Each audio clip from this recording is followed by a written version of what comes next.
They think you're addicted to the substance, but the truth, you're addicted to the silence that came before it. You didn't reach for the bottle, the pill, the screen because you were reckless. You reached for it because the alternative was remembering what they made you forget, that you were never allowed to fall apart. This isn't about willpower or discipline or fixing yourself. It's about something darker and more honest. Because, as Jung warned, addiction isn't craving, it's compensation, a spiritual cry masked as chemical need, a prayer to numb the version of you who was never welcomed, only used. Men don't destroy themselves because they want to die. They do it because the performance of being fine becomes unbearable. And when no one listens to your ache, the ache finds its own voice, through obsession, through self-erasure, through compulsions that feel like temporary peace. But peace bought with amnesia is not peace, it's a hangover. So before you call it a weakness, ask yourself, what if the addiction was never the problem? What if it was the only part of you brave enough to scream? They said you chose the bottle, but no one asked what came before the choice, the silence, the hollow mornings, the weight of pretending. You didn't collapse. You lowered yourself into the abyss, one unspoken grief at a time. Not because you were weak, but because what was buried beneath your strength was screaming louder than any hope. And men don't scream, they submerge. Your endurance wasn't noble, it was amputated mourning. You survived what no one saw, so you punished yourself for surviving it. And the substance, it wasn't an escape. It was the only thing that didn't interrupt you when you were breaking. Every sip, every hit, every hour lost wasn't about getting out. It was about finally not being in. A temporary truce with the voice that kept whispering, "You should have broken by now." You thought you were numbing the pain, but the truth is brutal. You were numbing yourself, the part of you still waiting to be allowed to speak. The boy behind the man, the scream behind the smile. That's what the drug silenced, and you let it, because you never learned how to mourn in public. Repressed grief doesn't disappear. It reshapes itself into discipline, charm, ambition, masks that pass. But every unspoken truth hardens into craving. You called it coping, others called it destruction, but I see it for what it was, your last honest act before you disappeared into the role they gave you. You didn't fall, you folded, carefully, repeatedly, like a soldier who salutes before walking into a war he knows he won't return from. Addiction wasn't your weakness, it was your confession, the one no one let you speak with words, so you spoke with wounds. You didn't destroy yourself because you hated who you were. You destroyed yourself because you never got to be. That absence of permission, of space, of being seen, became your daily weight. And when the silence grew heavier than your soul, you collapsed beneath it.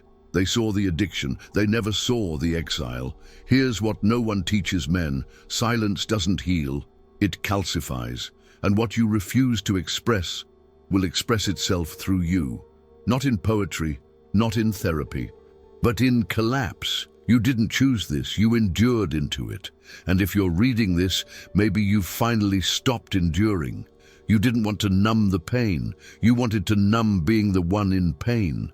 There's a difference, and it's devastating, because somewhere along the line you learned you're not allowed to suffer, only to function, so you performed strength while dying inside. Neglect doesn't always scream. Sometimes it whispers, "You don't matter."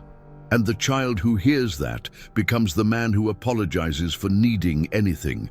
So you didn't reach for help, you reached for relief.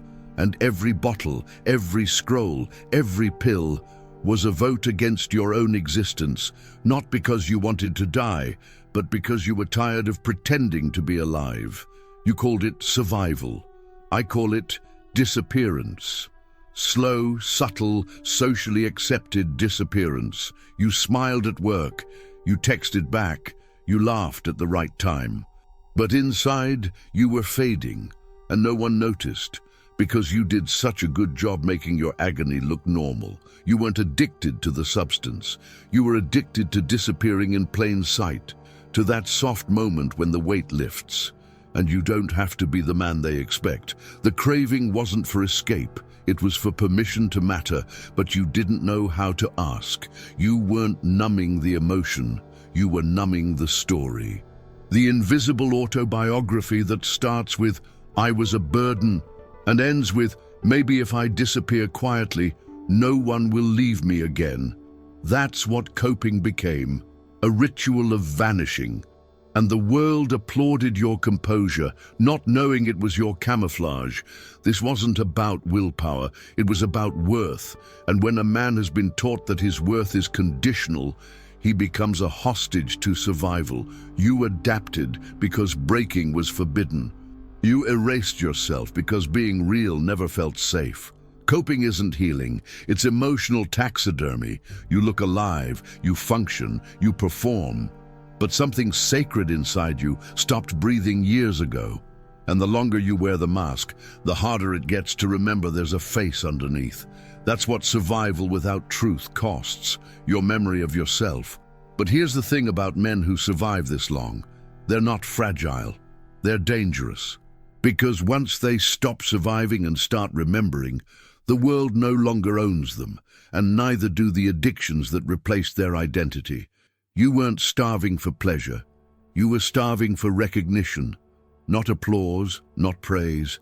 Just a look that said, "I see you, you matter." But men don't beg for visibility, they bury the hunger.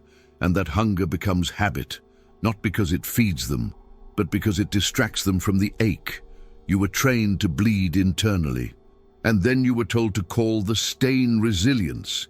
You smiled through rejection, nodded through betrayal, and each time someone asked, "You good?" you said yes. But your craving wasn't for a fix. It was for a witness. Addiction was never about escape. It was about not having to explain. You didn't want freedom. You wanted invisibility that didn't hurt, because the real prison wasn't the drug. It was the performance of being fine. You weren't high, you were hidden. They called you strong. But they didn't know your strength was just a refusal to collapse publicly, because when boys cry, they're shamed. When men fall, they're judged. So you didn't fall, you vanished. Into the scroll, the drink, the ritual of forgetting. This society doesn't reward emotional truth. It rewards control, output, composure. So you learned to amputate your softness. You cut away the part of you that needed, and then wondered why you felt numb. That numbness? It's not weakness. It's the cost of being unseen too long. When a man's emotional hunger is ignored, it metastasizes. It grows into obsession, avoidance, distraction. You didn't need a rehab. You needed a mirror. Something or someone to say, "You're not crazy for feeling this." And you don't have to keep dying to prove you're strong. The less you were allowed to feel, the more you had to consume. Because silence doesn't erase pain, it doubles it. And you became a master at looking functional while crumbling. Addiction wasn't your weakness, it was your survival art. But survival is not the same as being alive. Ignored pain doesn't heal, it becomes identity. You start to confuse your coping with your character. You believe you are the addict, but no, you are the one who's still here despite it. Men are taught to move on, but never to mourn, to bury what hurts, and pretend it never happened. So you didn't grieve the friendship, the failure, the betrayal. You just got stronger, sharper, numb. And the ghost began to whisper. The relapse didn't come out of nowhere. It came after a memory, a smell, a silence. You thought it was weakness, but it was a haunting, not by a demon, but by the part of you that remembers what you lost, what you never let yourself lose properly. Grief isn't optional, it's just postponed. You either face it in tears or it returns in cravings, not just for substances but for noise, for distraction, for something that makes you forget her name. Forget your father's silence, forget your own reflection. But what you forget returns in darker forms. You didn't need rehab, you needed ritual, a symbolic funeral for what you still carry like it's alive. Because every man has a cemetery inside him, loves unburied, dreams unmourned, and every craving is a knock from beneath the soil. You mistook endurance for integrity, but integrity isn't suppression, it's integration. The man who never cries isn't whole, he's a vault. A walking mausoleum of things he swore didn't touch him, but even vaults crack when filled with too many ghosts. You thought time would heal it, but time is indifferent to silence. It waits. And when you least expect it, it hands you a mirror, not to shame you, to remind you you left something behind. Go back and grieve it. What you couldn't express with words, you reenacted with destruction. Each high wasn't for euphoria, it was for forgetting. But forgetfulness is temporary, and the soul remembers what the mind buries. It will call your name through relapse until you answer. Grief doesn't go away when ignored. It grows teeth, and until you sit beside it and weep, it will keep following you, not to punish, but to complete something that was never allowed to finish. And maybe, just maybe, that's where redemption begins. The high wasn't bliss, it was amnesia, not euphoria, but erasure. For a few minutes, you didn't have to wear the mask. You didn't have to smile on cue or laugh at what broke you. You just disappeared. That's the addiction no one talks about, disappearing safely. You weren't chasing happiness. You were running from performance, from the voice that said, be nice, be useful, be strong, and you became all three. So good at them, you forgot who you were before the role. Conditional love taught you one thing: adapt or be abandoned. So you became what they needed. You sharpened your edges, softened your truth, and somewhere in between applause and approval, you vanished. The substance didn't erase you, it reminded you there was someone underneath. Every hit was a break from pretending that being accepted ever felt like being loved. You weren't addicted to the drug, you were addicted to relief, the kind that comes when you stop lying to yourself just to be allowed in the room. But no one ever told you. Pretending is its own prison. So you sabotaged, you relapsed, you rebelled quietly. Not because you didn't care, but because you did. Too much, too long, too silently. And when no one asked who you were beneath the function, you stopped asking too. The false self, that version of you who gets along, gets things done, gets praised, it doesn't die easily, it sedates, it survives. And when it starts to crack, you panic, because what if there's nothing underneath? But there is. And he's tired of being drugged into obedience. You didn't want the drug, you wanted the pause. The sacred moment where no one expected anything from you, where your value wasn't tied to your productivity, your charm, your usefulness, where you didn't have to lie, even to yourself. You thought you were weak for using. But what if that moment of weakness was your soul's last stand against being erased? The drug didn't give you pleasure, it gave you distance. Distance from a life that never let you be fully alive. You were taught to grip tighter, to fix, to lead, to never fall apart. And you did, until the cracks started whispering through your habits, not loud, not dramatic, just quiet betrayals of everything you once swore you had mastered. That's how it starts, not with collapse, but with quiet compromise. Control was your armor, but it wasn't rooted in strength. It was rooted in fear. Fear of being seen undone, fear of being ordinary. So you became a man of rules, rituals, sharp lines. But behind them, there was a boy holding it all together with rage and hope. Addiction didn't destroy your control. It revealed it was never real. You didn't fall because you were fragile. You fell because you weren't allowed to be. And the more you held it together, the more pressure built in your silence, until the only place you could breathe was in the substance that ruined you. They saw your collapse and called it failure, but collapse was the most honest thing you'd done in years. It was your soul revolting against the role. Because being in control of everything means connecting to nothing, especially not yourself. You led a life where no part of you could collapse. So eventually, all of you did, not out of weakness, but out of exhaustion, because control without connection is just elegant suffocation. and you were running out of breath. Addiction shattered the myth of mastery. It reminded you, you are human before you are useful, that you are allowed to bleed, to rest, to grieve. And maybe that's why you keep relapsing, not to escape life, but to feel it again, even if only for a moment. The fracture isn't the enemy, it's the entry point, the place where the truth leaks in. If you let it, you didn't fail by falling. You failed by believing you were never supposed to. So now, stop patching the crack. Start listening to it. It's not just a wound, it's a message. And if you lean into it, not away, you might finally meet the part of you that's been trying to return home. Did you enjoy the content and it made a difference for you? Click on Super Thanks and support our work. The drug was obvious, but the mask, that was sacred. It got you love, respect, safety. You couldn't drop it because you weren't sure there was anything underneath worth saving. So you protected the mask, even as it devoured you. You became the provider, the achiever, the calm one, not because it was real, but because it was accepted. The real you, still waiting behind your eyes, wondering when it would be safe to speak. So you used, not to escape pain, but to escape the performance.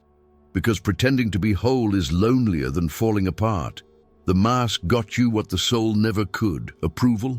You thought it was protection, but it was exile. Every day you wore it, you said, the real me isn't welcome here. And the addiction, it was your secret permission to drop the act, even if only in private. That's what made it irresistible. You didn't use to get high. You used to stop acting. The mask needed sedation to survive because its existence was a contradiction. It demanded perfection from a man who was breaking. And no one survives that kind of dissonance without a vice. You kept pretending because it kept you safe. But safety without authenticity is just slow decay. And eventually you looked in the mirror and saw nothing. Not a monster, not a hero, just someone who forgot who he used to be. That's the real cost of wearing the mask too long. Addiction was never the disease, it was the confession, the moment your truth leaked out through destruction. Not because you hated yourself, but because you were tired of lying as yourself. You wanted relief, not from the pain, but from the persona, because pretending is its own addiction. You weren't addicted to the substance. You were addicted to being someone else, someone easier to love, easier to explain, easier to handle. And now the mask is cracking, not because you're failing, but because you're returning to something raw, real, redeemable. When the mask falls, the healing begins, but it won't be pretty. It'll be awkward, ugly, honest. Because meeting yourself for the first time without the mask isn't liberation, it's resurrection. You hid it well, the pain, the craving, the collapse behind your smile. But the addiction, it didn't lie. It said what you couldn't. It exposed the wound you were trained to ignore. They told you to be proud of your endurance, but endurance without expression is emotional suicide. You carried too much, for too long, in too much silence. And when the soul finally screamed, you reached for the only thing that didn't flinch. The substance didn't betray you. It saw you. You weren't weak, you were unseen. And your addiction, it was the part of you still willing to feel, even if it cost everything. Not the lie, the confession. That's what no one gets. The craving isn't just chemical, it's symbolic. It says, please, let me be real. Your use wasn't about chaos. It was about clarity. A twisted way to say, I exist, and I'm not okay. Because when no one helps you carry the pain, you start thinking it's who you are, so you keep using, not to escape life, but to escape invisibility. The world judged your behavior, but they never asked about the why, the origin story, the fracture, the moment the silence became louder than your scream. You weren't trying to feel good, you were trying to feel anything that made sense. Even destruction made more sense than being ignored. You didn't relapse because you were broken. You relapsed because you remembered the wound, the weight, the part of you that still believes healing means being seen. Addiction didn't lie to you. It told the truth no one else had the courage to listen to, and that's why it was powerful. Decades of endurance taught you this was virtue, but virtue without truth is just slavery with a halo. And every time you said, "I'm fine," your soul said, "I'm not." Eventually something had to speak, so your craving spoke louder than your smile. You didn't fail, you confessed in the only language you had left. And now that the scream has been heard, the question isn't why did I do this? It's what part of me finally had the courage to speak. Now that the substance is gone, what remains is the silence it tried to protect you from, not the craving, the memory, the performance, the mask, and the buried voice beneath it all whispering, "Are you ready to hear me now?" This isn't about staying clean. It's about staying honest, because you didn't fail. You forgot. You forgot that you were allowed to feel. You forgot that breaking isn't the opposite of strength. It's the start of truth. So I'll ask you, what if your addiction wasn't an enemy, but a mirror held up by your shadow asking, what part of you have you never let speak? What if the version of you that survived is not the one meant to lead the rest of your life? And what if the peace you were chasing in the drug is found only in the part of yourself you kept exiling? Because healing doesn't mean becoming someone else. It means becoming someone you can finally face without running. So ask yourself this, what did your addiction try to bury? And what would happen if you finally chose to resurrect it? Subscribe to this channel, turn on notifications, and continue this journey into brutal self-knowledge and quiet emotional freedom. And if this spoke to something you've never said out loud, the next video goes deeper. Because maybe you were never addicted to the substance itself. Maybe you were just trying to escape a version of yourself you never chose. Jung saw it. Now it's your turn.